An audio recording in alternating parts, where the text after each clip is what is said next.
Hey everyone, welcome back to a new video. So this was my workout from Tuesday of this past week, and one of the things I first noticed when I started that was unrelated to anything else is that my neck just looks uncomfortable, and I think that's a lot of the times that it's very stiff and it's usually kind of tight before I start training. So I want to focus on just working on that a lot more. These last couple days when I've been sick, it's been tremendously sore. And I think that a lot of that is from the illness and lymph nodes being a bit swollen and whatnot. But in general, it usually is before I start training, and that's probably impacting my upper body stability more so in the snatch than in the clean and jerk, which would make sense because it is a more strenuous position to hold a snatch overhead than a jerk, at least for me personally.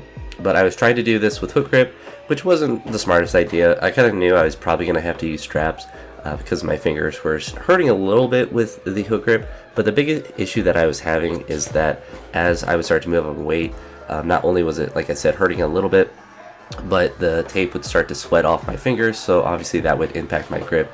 So then on that 110 that I missed, I threw the straps on for the first set of 112. This workout originally had a bunch of, I think it was like 8 singles at 112, so essentially it wanted me to go pretty heavy in the snatch, or at least be able to work with this 112 weight.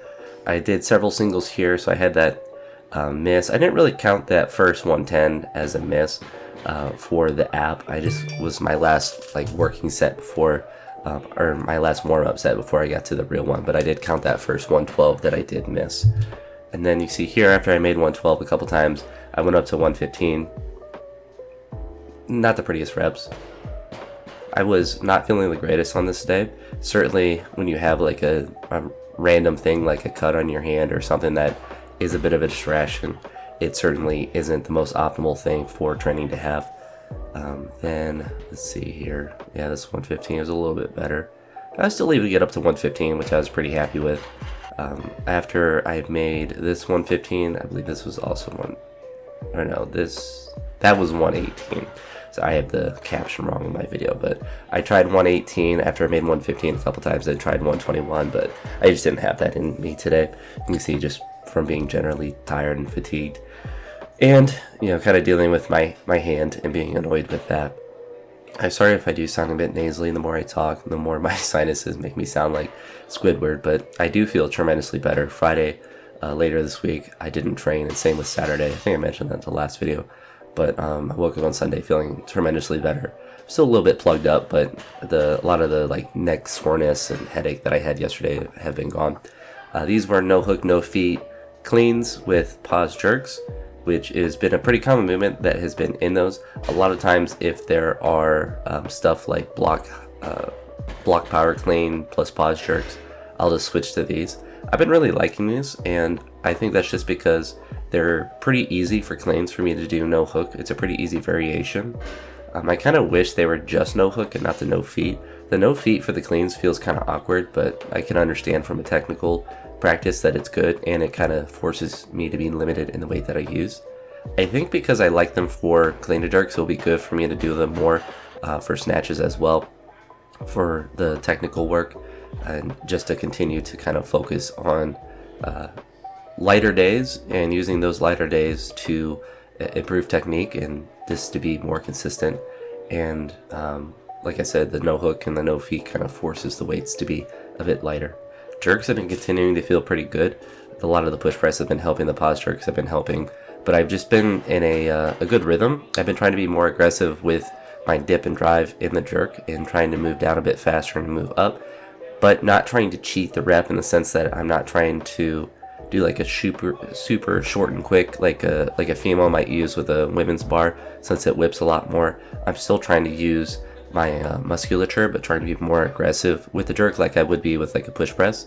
That's one of the things I always forget when I am not doing a lot of reps on the push press, is how you can kind of, I don't want to say cheese it, but you can kind of get the most out of the bar when you're doing push presses with lighter weights, because it's more focused on just the drive and that finishing of the extension, and you can kind of apply that to jerks as well. So I definitely want to continue to utilize that. And this is a pause triple. These are 1+3s with the working sets, which is quite obnoxious, but it's definitely good to do, because I'm not trying to push up too crazily with these weights, just because 3 reps in the jerk where you're re-racking it is certainly not fun. This workout also called for a bunch of heavy back squats, but I was kind of tired at this point. So I worked up to the first set. I think it was supposed to be like 8 singles at 183, at 183 kilos. I just did one at 185 and called it a day there. I wasn't feeling like trying to do a bunch of back squats. I was just not in the mood for it, and honestly, I think that's fine. I don't need to kill myself with squats on a particular day if I don't, because I can just push harder on a different day. And that's kind of just a general self-regulation that's good to do, to not just wear yourself thin, because technical breakdowns will happen when you are feeling extra fatigued, and it's just not a good thing to push yourself into the dirt when you're not feeling it, especially with like a heavy squats, because they'll fatigue you a lot more for the next day of training, at least what I have found when I have done that in the past. But anywho, that was my Tuesday day of training. It was a pretty decent day, but it's just one of those days where not everything goes well, but I'm still kind of was dealing with the cut there. We'll say in the current day on Sunday, my cuts are all healed up for the most part. They're basically closed up enough to where they're not going to open up in training. They're still a little bit sore, but pretty minimal. I probably won't notice it in training, but I'll probably use straps for probably the next couple days just to make sure they're all healed up, but I don't know. We'll see. Anywho, that's it for this one. I'll talk to you on the next video. Peace.